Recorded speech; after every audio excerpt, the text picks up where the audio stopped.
अस्सलामुअलैकुम वरहमतुल्लाह। माँ बराए फरोख्त। खिलजी मुल्क में एक शादी की तकरीब बड़ी धूमधाम से जारी थी।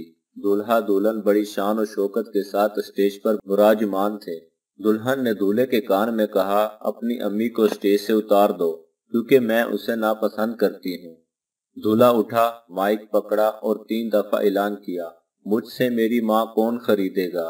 ऐलान सुनकर हाजरीन पर सन्नाटा तारी हो गया। फिर दूल्हा बोला, मैं अपनी माँ को खुद ही खरीदूंगा। उसने शादी की अंगूठी उतार कर फेंक दी और दुल्हन को तलाक दे दी और माँ के कदमों पर बोसा देते हुए कहा, मैंने नफे का सौदा किया है। हाजरीन में से एक आदमी ने खड़े होकर ऐलान किया, मैं इस नौजवान के साथ अपनी बेटी का निकाह करता हूँ। और कहा, इससे बेहतर मेरी बेटी को खावन नहीं मिल सकता।